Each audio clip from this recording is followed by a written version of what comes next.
So here we are with game 2 between Norwegian Bastards and Royal Flushers here. It looks like Royal Flushers have subbed in Alfred here for Rhea. So that's a switch up for Royal Flushers, but other than that, we have the same lineup for both teams here. The map is Lombardia, and as we can see, the players start really close to each other. And the distance to the other team is way over on the other side.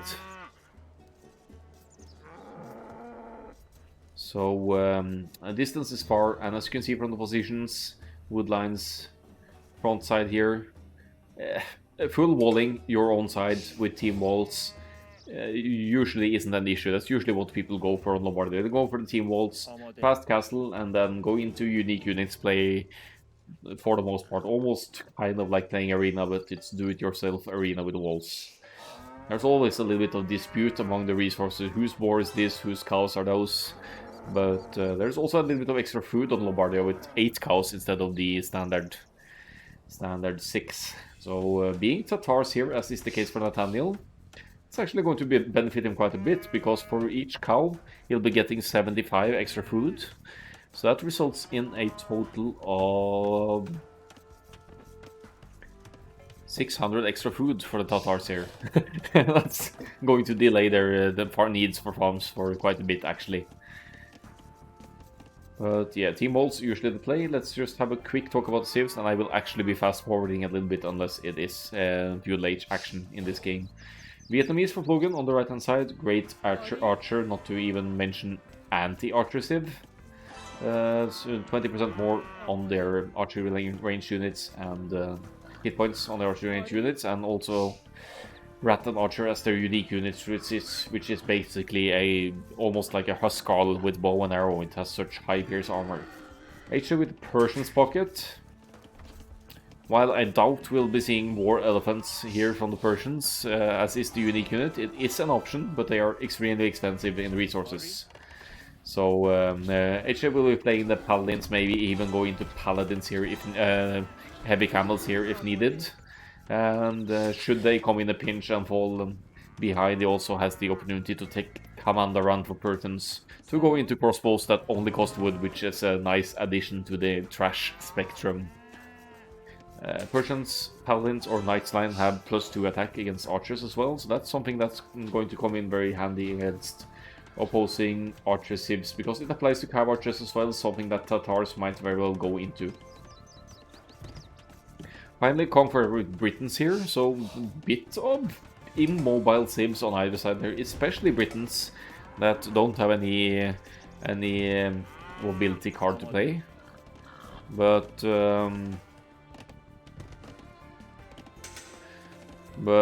still, they have some of the best archers in the game with a potential of 5+6 range for the Arbalists in the late game. HJ says, I sent 1, should have sent 2 villagers to wall. Okay, yeah, because of the enemy scouts coming forward to deny the walls. Let's follow HJ's villager then. So all these flares, that's the team communicated where and how to make their team walls. Kong Forever seems to be wanting to go for a shorter one here, but they just extend it over here and they're fine. So team walls almost complete already, honestly. It just needs another section to the far left. Here comes an enemy scout, Berber's scout, and Nathaniel as well. 2 enemy scouts here. And HA can't fight this on his own. He has a villager, obviously with Loom. She's going forward the wall. But look at this, just standing exactly where HA wants the wall. In the tile, where they know the walls are going to continue. So that's going to obstruct them. HA needs to call for help. Even Dan MT is here with his scout to help out. Double section walls are sometimes really good for defense. Yes, and especially on Lombardia, because if you want to wall off and pass castle, you need double layers, because they're so far forward. You need extra protection if you want to really be safe for your fast castle approach. HA now having to idle some villagers here to fight off the scouts. He's not really getting any help from his teammates here. Plogan is pulling his scout back now, and Kong is way forward here, so no help from Kong. Thank you very much. Crisis seems to be averted though. Nathaniel Scout almost dead, and HA has the HP lead over Alfred, so this should be going down as well. Meanwhile, Kong finishes this section, and HA just have 5 tiles left to wall, and the team walls are complete soon enough on both sides. We could have a brief look on Royal Flushers Sims as well. Indians to the left-hand side. We could, of course, call it flank. Okay, they're going to clear up some scouts here, actually, and Alfred, counting on being able to deny the walls, he's going up at 21 pop here. So Alfred, the Berbers player, he actually wants to do some kind of early aggression. And Nathaniel as well with the Drush here. This is some not the most usual play on Lombardia. You should always almost expect your opponents to be very early walled here. This Drush will not be going anywhere. No way that's going to be getting through. They'll just be hitting at the walls. There is an opening over here still, but with Plogan Scout here delaying them a little bit, I think Pong could be able to quick wall the whole section here in time. And indeed, with a little bit of help from the bear as well. These weak foundations though, they could be broken. So Nathaniel needs to wake up and smell the coffee here and see that these building foundations only have 13 HP. Just go hit them. And yeah, well, he takes the palisade, he might be fine. He's in. But, whoops, house. So.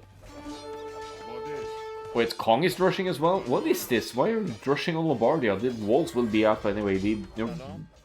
Best case, you're keeping the walls from... Best case, you're forcing some quick walls behind, but that's about it. I don't believe in early aggression on Lombardia. People are just going to wall you out anyway. Look at the quick walls here from Kong as well to almost save the poor villager.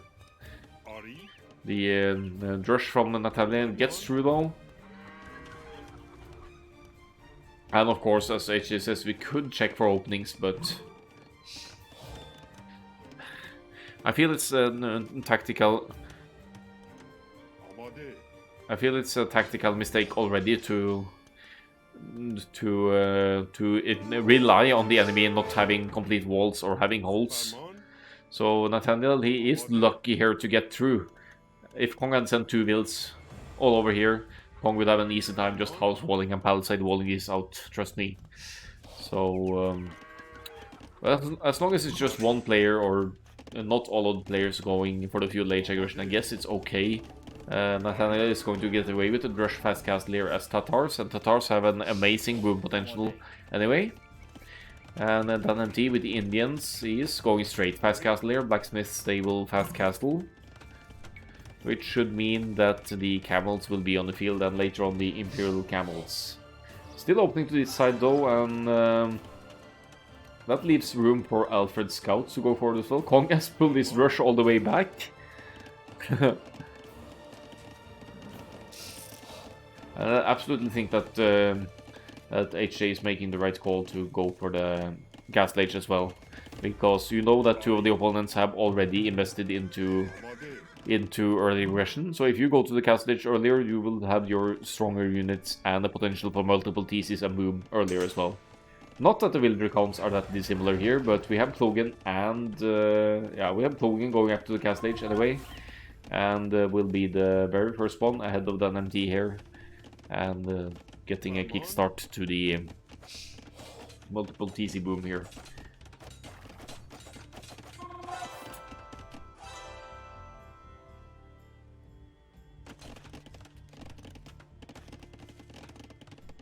Makes his own spears here from HA. Yeah, good call as well.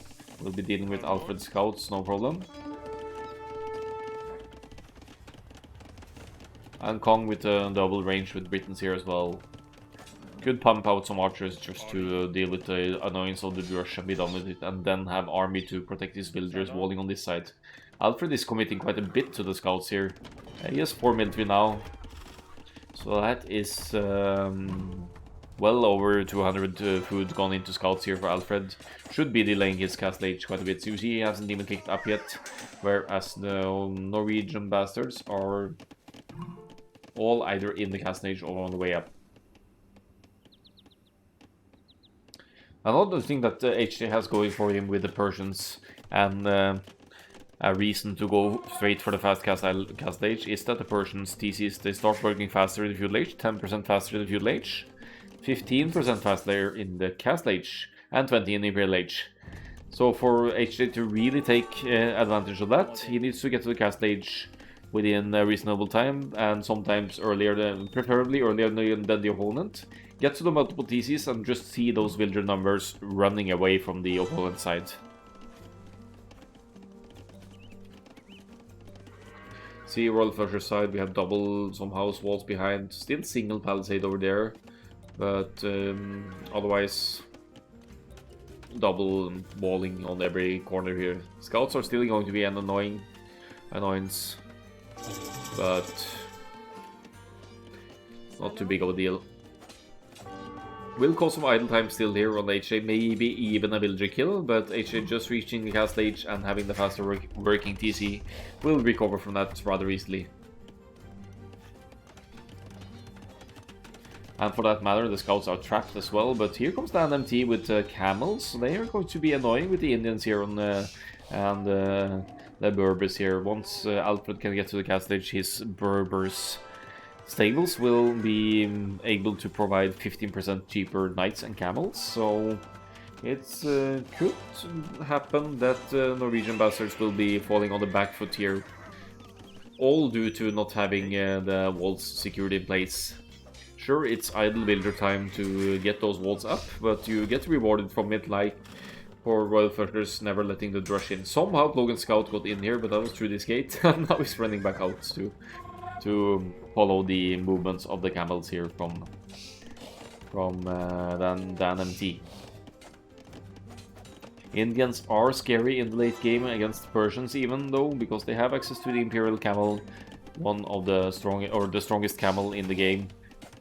Only lacking the last Imperial Age armor upgrades, but still with the bonus damage against buildings and against cavalry, they will be a good option for the NMT come the Imperial Age. Kong Forever with 3 TCs, HJFE with probably with 3 as well, 2 on the woodline, yes, and a little bit on gold here, and the same with Logan is also with 3 TCs, so they have a good boom going for them, whereas Alfred with the scouts investment early on will be lagging behind here for a while still with Berbers, but providing army forward, making advantage of the still holding the wall here. Kong even sending his militia forward now. Because why not just make use of them? Logan going for the unique unit, the Rat and Archer here now. They are going to hold up well against the Cav Archers in terms of range damage, and since Camels have low pierce armor, the Rat and Archers and crossbows will just melt them at this stage in the game. Even with that extra pierce armor that the Indian Scouts units get, and even on Adoni in the Imperial Age, but still limited, considering that Indians also are lacking the Imperial Age armor upgrade for their stable units these days. That got removed recently after an adjustment to Indians. It's a bit hard to tell who has the momentum here now. I think what Royal Flushers has going for them is that they have the mobility in camels, Cav Archers, and knights from the Burgess player, whereas Norwegian Bastards, they have much less mobility with 2 players going for archers type units. The Rat and Archers are quite quick though, but still the Royal Flushers can still just hit and run back to the hills to take the hill advantage much more easily with their collected mobility.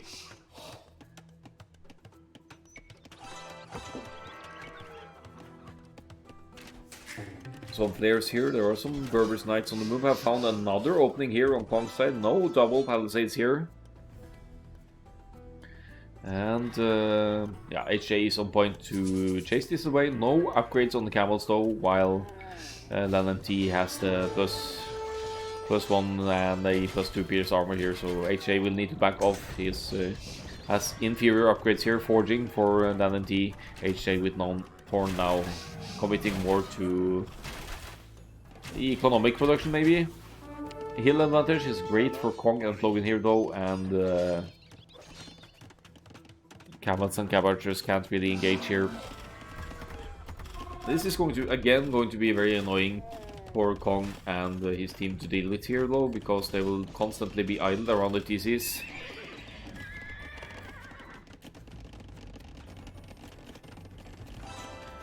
And now some camels coming around this side. Is this where the quick wall happens?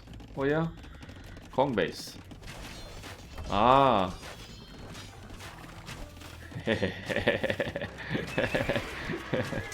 Kong sacrificing 2 villagers here, arguably, to trap all of the Tatar's Cavalchers here. Cavalchers still have the hill here, but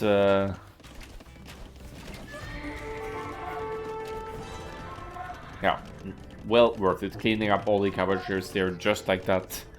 So some serious cleanup there by Kong Forever and Logan and HJ. Take out quite a few Cavalchers there off Nathaniel. Nathaniel looking at 5 to 20 KD here, so he's not looking too bright right now. HJ still with no upgrades on the camels, fighting against stronger numbers here, but here are the superior numbers. Then the upgrades don't matter nearly as much, especially not accompanied by ranged attack from behind here from Logan.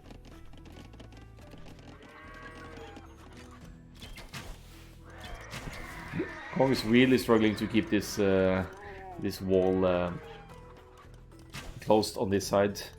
I guess it's just a matter of time before they can get the castle up on this hill to secure it though. Because in any real case you'd want to secure gold here.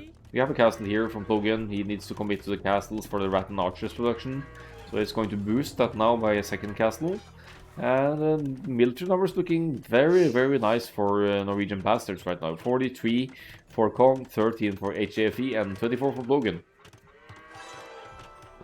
The minor setback being that they have never been able to hit Royal Flushers base though, so actually Royal Flushers are looking at a collected builder count lead overall, even considering that Alfred went for the extended field age with the scouts here.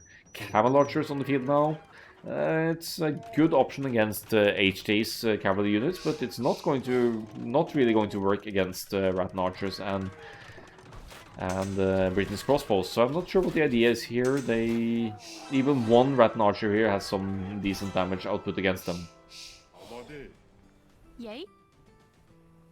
Camels, Rat and Archers, and crossbows moving forward now. Stone walls already somewhat in place here for Royal Flushers, so they are thinking about the long-term option for trade here and securing the corners for the mid-late game. Look at the builders ready to place markets as well.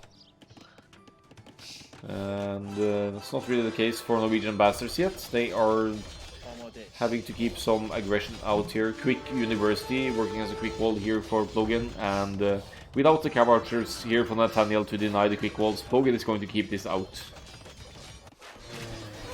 Meanwhile, there's still only palisades to be broken through here by Norwegian bastards. Maybe they could be looking at an entry here now. Rat Archers, there's some heal bonus here to be taken into account as well. Camels bailed on the entrance over here. Third castle now going up for Logan, and Kong extending his economy outside here to find some wood outside as well.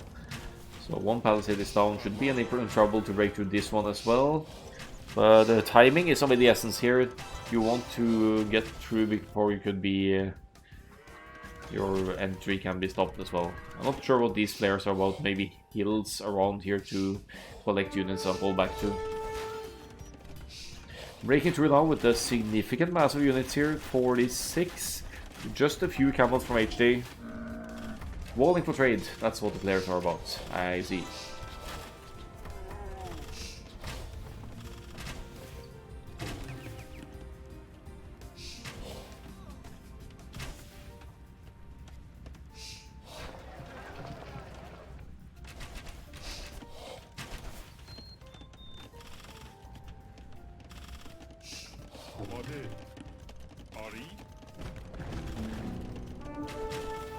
See the numbers here is still arguably the military lead for Norwegian bastards here. You see HA going to the Imperial Age as well as Alfred with the Berbers. Then he will have 20% cheaper cavalry But he seems to be committing to camel archers here a little bit, where, yeah, he's dropping more castles as well, getting that trade up and running.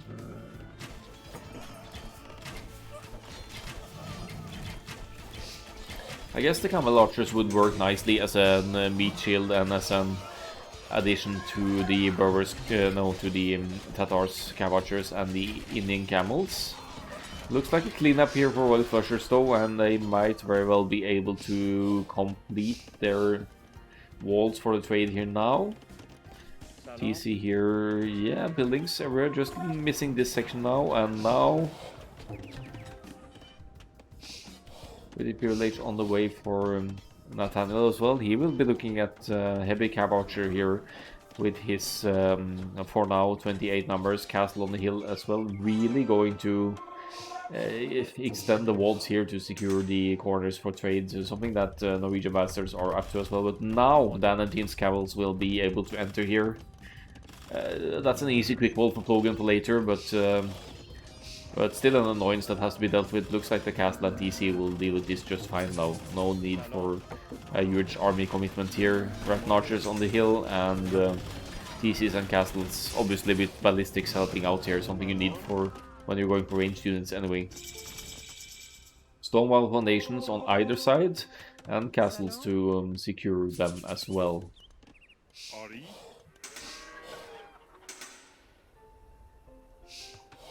So Plogan in the Imperial Age, he will be going for the Elite Rattan Archer. That's what he's doing right now. In fact, he has 37 military, so that's a decent chunk of them to be upgraded here.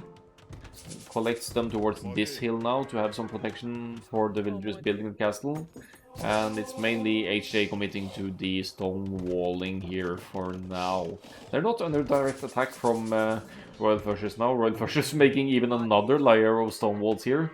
That seems to be the Lombardia meta to secure the map control by limiting enemy aggression with stone walls as best you can. Quite a chunk of camel archers here as well. HJ needs to flee ASAP here to conserve his military numbers to be able to get to Cavalier and Paladin here. Cavalier is in with full defense upgrades here, while Plogan takes an opportunity to chase down some camel archers here. This is a very even game though. I mean, it's been back and forth. The Feudal Age aggression looked rather rough from the Norwegian bastards, but they are stabilizing for sure. Both teams will have trade going soon enough, with the trade potentially kicking in earlier for Royal Flushers here.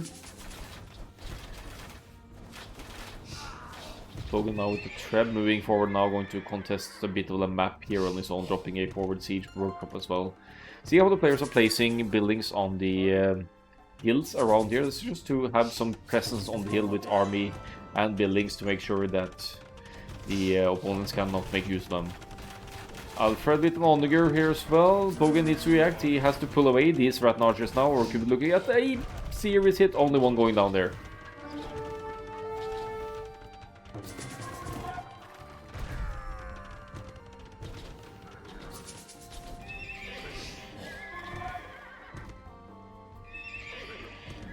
So Lombardia basically like Black Forest Light. You wall off in the early stages of the game, mass up your best units, and do your best to break through and almost rely on your opponents making a mistake at some point to get through and get to the action. HJ with a massive boom here now though, and actually all of his team, 151, 137, 131 villagers, should give a solid late game economic lead for Norwegian bastards here, playing eco over military right now to some extent, but HJ is getting rewarded for that villager commitment. It's now with 6 stable paladins production. And some flares in the middle here. Good call by HJ or his teammates here to see that the reinforcements are being picked off here. That's something you never want to see. I forgot to research farming the entire game. Oh, that sucks for your Rattan archers then.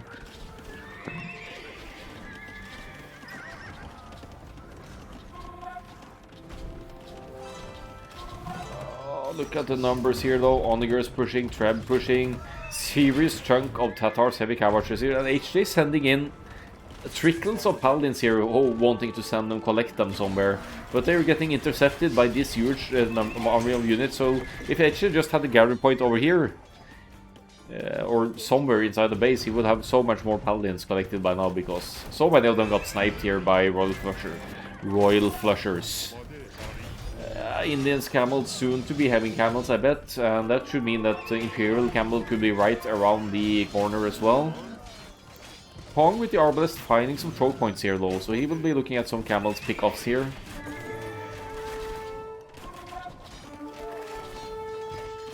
It's a mess, I don't even know where to look here anymore. One castle will be going down here for Alfred, potentially, might salvage it actually. Most of the army is over here now, so quite a few Rattan archers, even with their insane pierce armor here, will die to cav archers, I believe. And Kong will be keeping his arbalesters at the home base here. HJ fighting heavy camels with paladins here. That's not going to be a good trade, unfortunately, but it does delay the trade rates of Dan and T here, so I can see why he wants to take the fight as well. You need to be, I mean, you could, even if you don't have it scouted, you'd have to expect that the other team is trading as well on this map. So if your trade is under exposure to raids, you need to deal with it. So this is going to put Norwegian bastards on the back foot, even with the huge military lead they have going for them here. They are losing trade units, and yeah, some successful raids from Royal Flushers here, I have to say, on the left-hand side of the Norwegian bastards base.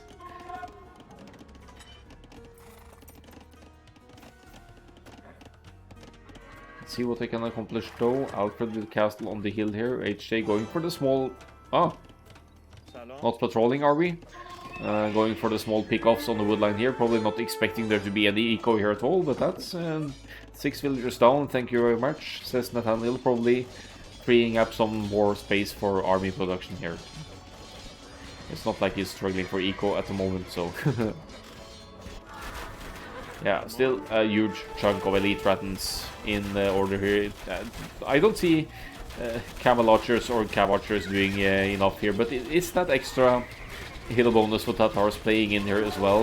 That means they get 50% damage, extra damage output against the Rattans while fighting for uphill.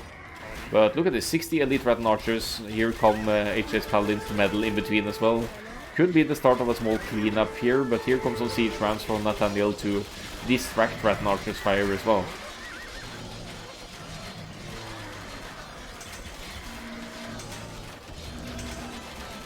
HJ, good days and bad days, oh yeah.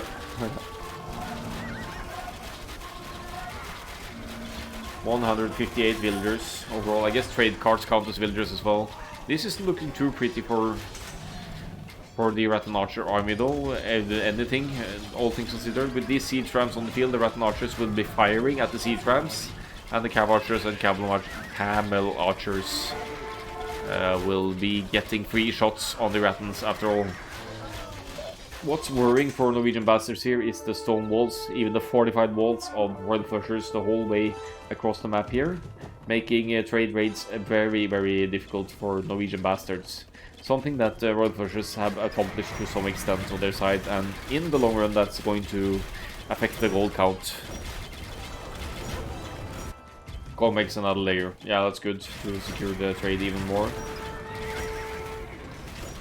Imperial Camel is in though, and they have pretty decent pierce armor, +4 pierce armor, but they will still struggle against the Rattans and Arbalests here, so I do believe more in Norwegian Bastards combo right here, right now.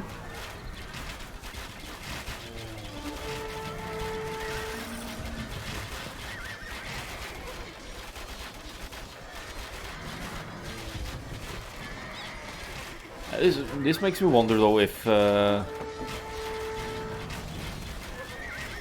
Britain's too slow for Lombardia. Yes, I mentioned that early game that lack of mobility is a bit of a setback. Clearing some, want to maybe clear up the trade route space here, or just kill villagers alternatively, why not?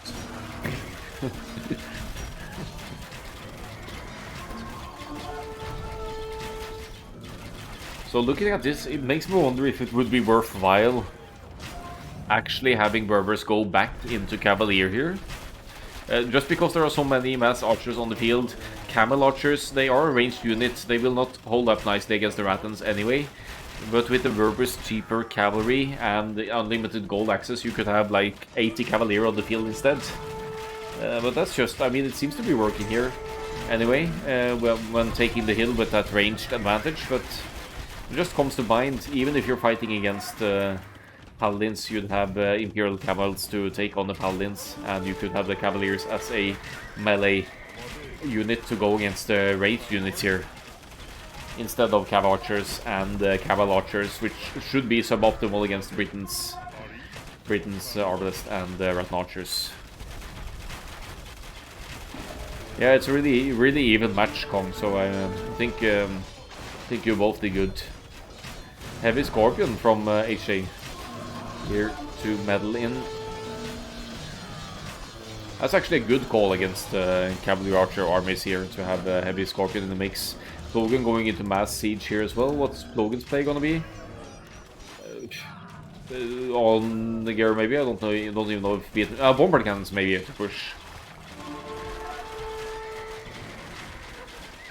I'm most interested in the eco tab. Look at HD's eco behind this. So much food, so much, well, pretty consistent gold can bring siege to the field and all that. Logan wants to raid the trade, this says.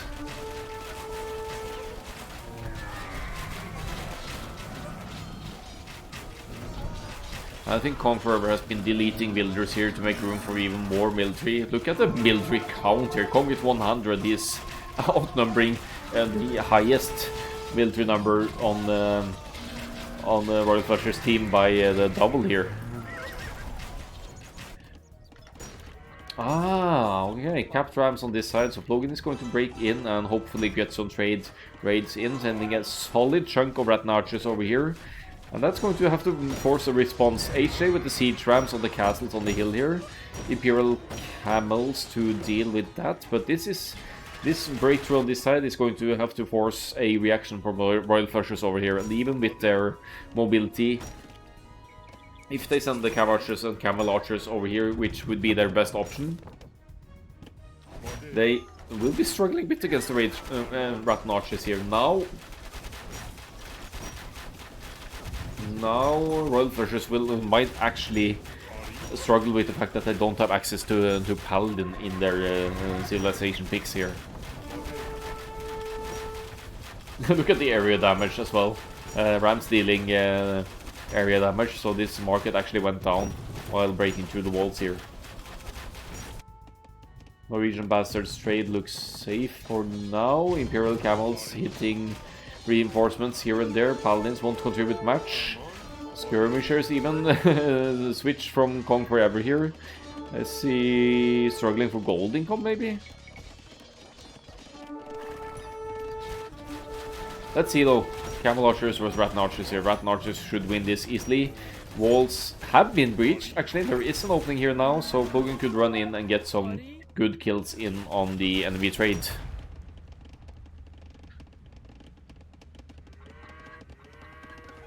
It's so peaceful over here as compared to the middle here, where there's full chaos with the Paladins running in and siege traps and lots of heavy scorpions here as well. And Kong with some stray Arbalists here could deal with the Imperial Camels, probably. Trade raids of importance here. Looks like the Camel Archers with the hill are trading decently here, though. They do have twice the HP, almost twice the HP after all.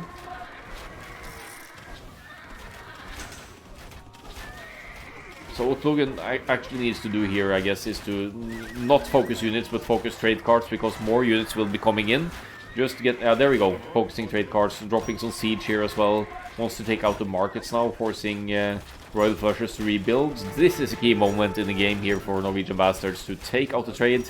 The trade line has been breached, and GG, what a game! Almost 1 hour mark, and some very solid play from both teams here. Royal Flushers with the early aggression, and managing to get in before Norwegian Bastards had the walls, full walls up, whereas Norwegian Bastards were able to hold the line and For the late game, Norwegian Bastards draws the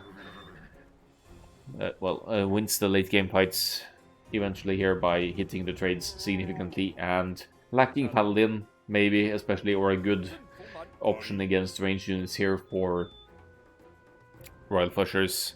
Really feeling that here now they will be needing a lot of Imperial Camels here to run this down. Camel Archers or Cav Archers is not going to hold it against Rattan Archers in these numbers. So GG, well played. It's a 2-0 for Norwegian Bastards, but what a series of games. This one being Royal Flushers' home map was a lot more even than the Arabia one. So wow, impressive. Kong forever with the largest military here. Plogan with an amazing KD here. He had a great one on Arabia as well, but 332 to 191, winning the game even without researching Thumbring with Vietnamese. HA with the superior eco. Actually not the highest trade profit here, so Nathaniel did max out more on trade here. Up times generally faster for the whole team as a whole for Norwegian Bastards as well. And then solid booms from both Indians and Persians here. In a sense needed as well to sustain the late game economy and everything here. And finally, the timeline should show a very consistent army between the players here. Nathaniel with a huge drop here. I think that was the Cav Archers that got trapped by Kong with some amazing quick walls inside his base there. And then just a consistent flow of everyone moving on. Alfred committing to castles for Caval Archer production. That's an issue as well, that he was losing castles on the hill. Losing production potential for his Caval Archers. Then he really needs to make the switch again.